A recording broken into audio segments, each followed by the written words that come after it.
इस सोने पर नजर लगाते रहते हो। मुझे तो नजर लगाने के अलावा और कुछ काम ही नहीं है ना। चलो खड़ी हो और मुझे खाना लाकर दो।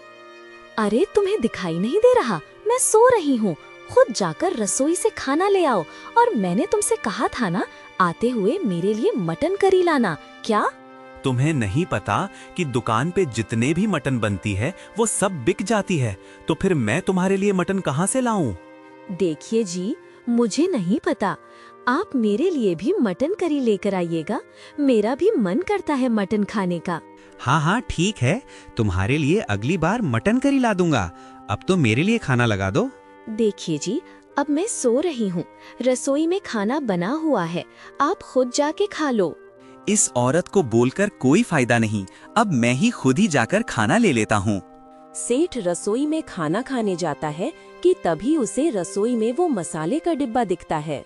यही तो मेरा मसाला है जो मटन करी में डालता हूँ, जिससे मटन करी का स्वाद बिल्कुल अलग ही हो जाता है। गांव के सभी लोग इसकी वजह से ही मेरी दुकान पर मटन करी खाने आते हैं। कल सुबह इसको दुकान पर ले जाऊंगा। दुकान का मसाला खत्म हो गया है। अगले ही दिन सेठ धनीराम अपनी दुकान पर मसाला लेकर जाता है। अरे वाह वाह गोविंद, आज तो मटन की बहुत अच्छी महक आ रही है। हाँ सेठ जी, ये तो बस मेरे हाथों का कमाल है। क्या तेरे हाथों का कमाल या फिर मेरे दिए हुए मसालों का कमाल है? सेठ जी, मसाला तो कल ही खत्म हो गया था। मैंने आपसे कहा तो था कि मसाला खत्म हो गया है। हाँ तो तभी तो कहूँ, आज मटन करी में इतनी कम महक क्यों आ रही है। हट, तो किसी काम का नहीं है, मुझे ये मसाला इसमें डालना होगा। इतना कहते ही सेठ ने उस डिब्बे का सारा मसाला उस मटन में डाल देता है। अरे रे, ये सेठ ने तो इतना सारा मसाला डाल दिया इस मटन में। इनके लालच की सजा बेचारे गांव वालों को भुगतनी पड़ेगी। थोड़ी जल्दी जल्दी हाथ चला ले, ग्राहक आने वाले होंगे। सेठ जी, मैं तो सुबह से ही काम कर रहा हूँ। हाँ वो तो मुझे पता है, तू दुकान में कितना काम करता है। अगर तू जल्दी जल्दी काम करता तो अभी तक दुकान का सारा काम खत्म हो चुका होता। खुद तो बैठा रहता है और बस भाषण देता रहता है, और बस मुझ पर रोब झाड़ता है और मुझसे कहता है कि मैं काम नहीं करता हूँ। गोविंद, मुझे ऐसा क्यों लग रहा है कि तू मेरे बारे में कुछ बोल रहा है? अरे सेठ जी, मेरी इतनी कहाँ हिम्मत कि मैं आपके बारे में कुछ बोल सकूं।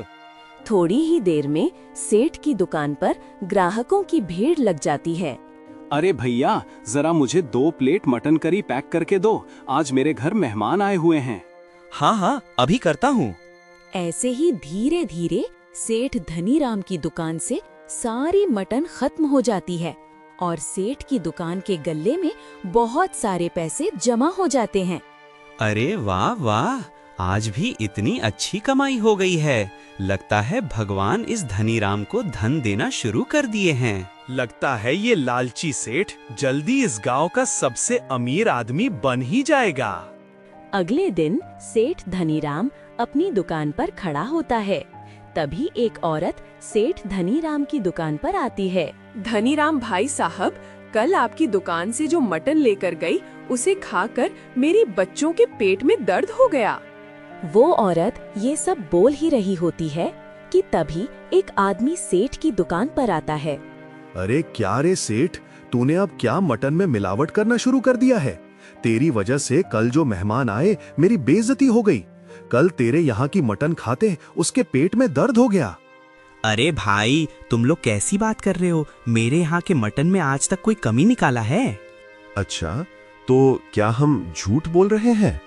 ऐसे ही थोड़ी देर में ही दुकान पर शिकायत करने के लिए और ग्राहकों की भीड़ लग जाती है। हाँ भाई, ये लोग सही कह रही हैं। कल जो हम लोग तेरी दुकान से मटन करी ले गए थे, उसमें हम सबका पेट दर्द हो गया। देख भाई, अब तू ये अपनी दुकान बंद ही कर दे, क्योंकि अब से कोई भी तेरी दुकान से नहीं खाएगा। अरे हाँ भाई, सही कह रहे हो। इस सेठ की दुकान की मटन खाकर मरना थोड़ी है। वो सारी ग्राहक धनीराम को सुनाने लगते हैं और चले जाते हैं। सेठ धनीराम दवाई लेने जाता है। अरे, आपके मसाले से लोगों का पेट दर्द होना शुरू हो गया। मेरे सारे ग्राहक कम हो गए हैं। अच्छा, तो इसका मतलब मैंने तुझे जितना बताया था तूने उससे ज्यादा ही वो मसाले का इस्तेमाल किया है, जिस वजह से लोगों के पेट में दर्द हो रहा है।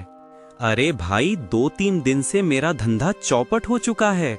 कोई भी मेरी दुकान पर मटन खाने नहीं आ रहा है। अच्छा, तो इसका मतलब मैंने तुझे जितना बताया था तूने उससे ज्यादा ही वो मसाले का इस्तेमाल किया है, जिस वजह से लोगों के पेट में दर्द हो रहा है। जी, आप चिंता मत करो, आपने जितना बताया है मैं उतना ही मिलाऊंगा। फिर सेठ वहाँ से अपने घर चला जाता है। अरे संतोषी, जरा ये डिब्बा को संभाल कर रख दो। मैं अभी सोने जा रहा हूँ, तो मुझे सुबह याद से डिब्बा दे देना। लेकिन आखिर इस डिब्बी में ऐसा है क्या? अरे इसमें ऐसी चीज है जिसे किसी भी खाने की चीज में मिलाओ तो उसका स्वाद बदल जाता है, पर तुम इसका इस्तेमाल मत करना, ये तुम्हारे लिए बिल्कुल भी नहीं है। ऐसा कहकर सेठ सोने चला जाता है। तुम्हारे कहने से क्या होता है? मुझे लगता है कि ये इसे मटन में मिलाते हैं, तभी तो इनकी मटन गांव में इतनी मशहूर है। क्यों ना मैं ये थोड़ा सा निकाल लूं? अगली सुबह सेठ अपनी दुकान पर जाता है। सेठ जी, मुझे नहीं लगता कि आज भी हमारी दुकान पर कोई भी ग्राहक नहीं आएगा। अरे गोविंद, तू चिंता मत कर, मैंने इस सब का जुगाड़ कर लिया है। धनीराम जैसे ही अपनी जेब में हाथ डालता है तो उसे याद आता है कि वो डिब्बी तो वो घर पर ही भूल गया। अरे गोविंद, तू ये सब काम छोड़ और फटाफट घर की ओर निकल और सेठानी को बोलना जो सेठ जी ने कल रात को डिब्बी दी थी वो तुझे दे दे। लेकिन सेठ जी, आखिर उस डिब्बी में ऐसा क्या है? आप जो मसाला इस्तेमाल करते हो वो तो यहाँ दुकान में रखा हुआ है। अरे वो कुछ अलग चीज है, तू जा और उसको ले आ। बस सेठ के कहने पर गोविंद सेठ के घर के लिए निकल जाता है और रास्ते में बोलता हुआ जाता है, दाल में कुछ काला लग रहा है। दाल में काला नहीं बल्कि पूरी दाल ही काली लग रही है।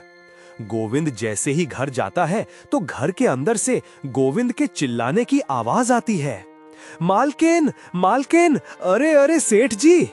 अरे गोविंद, क्या हुआ? तो इतनी कांप क्यों रहा है? और मैंने जो तुझे लेने के लिए भेजा था वो तो लाया। अरे सेठ जी, आप सब कुछ छोड़िए और अभी घर चलिए। वो मालकिन। अरे क्या हुआ तेरी मालकिन को? अरे सेठ जी, मुझे तो कुछ समझ नहीं आ रहा है। आप अभी मेरे साथ घर चलिए।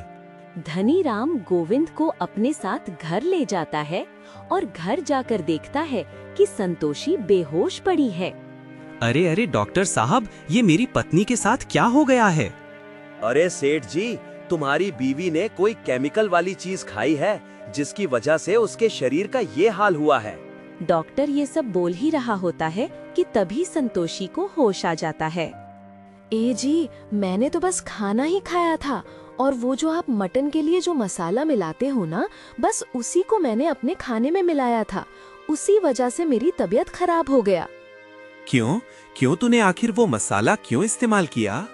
लगा इससे खाने का स्वाद बढ़ जाता है। तुझे नहीं पता ज्यादा वो मसाला खाने से खाना खराब है? आखिर उस मसाले में ऐसा क्या है जो उसे खाना खराब है? नहीं, मैं मर भी जाऊंगा तो उस चीज के बारे में कभी नहीं बताऊंगा किसी को। तो ठीक है, फिर मैं भी तुम्हारी बीवी का इलाज नहीं कर पाऊंगा, क्योंकि अगर मुझे नहीं पता लगेगा कि तुम्हारी बीवी की हालत किस वजह से खराब हुई है तो मैं इलाज नहीं कर पाऊंगा। ये बात सुनकर सेठ धनीराम डॉक्टर धनीराम को हाथ जोड़कर डॉक्टर से बोलता है, ज्यादा लालच की वजह से मैं मटन के अंदर वो मसाला मिलाता था जिससे खाने का स्वाद बढ़ जाता था। ठीक है, मुझे वो मसाले की डिब्बी दिखाओ। गोविंद अंदर जाकर उस मसाले की डिब्बी को डॉक्टर को ला कर देता है। सत्यानाश हो, तुम्हें पता भी है कि इस मसाले से ज्यादा सेवन से इंसानों का तबीयत खराब होने के साथ वो मर भी सकता है। तुम ये मसाला रोज बेचारे ग्राहकों को मिलाकर खिलाते हो। तुम्हें पता है तुम कितना बड़ा पाप कर रहे हो। डॉक्टर साहब, आपको जो सजा देनी है दे दो, लेकिन आप मेरी पत्नी को बचा लो। तुमको मेरी एक शर्त माननी होगी। हाँ डॉक्टर साहब, आपकी हर शर्त मुझे मंजूर है। ठीक है, तो तुम्हें अपना ये जुर्म पुलिस के सामने कबूल करना होगा। हाँ, मैं बोलूंगा, मैं सब सच बोलूंगा, पर आप मेरी बीवी को बचा लीजिए। उस समय डॉक्टर दरोगा को सेठ धनीराम के घर बुला लेता है और पुलिस सेठ धनीराम को पकड़कर ले जाती है।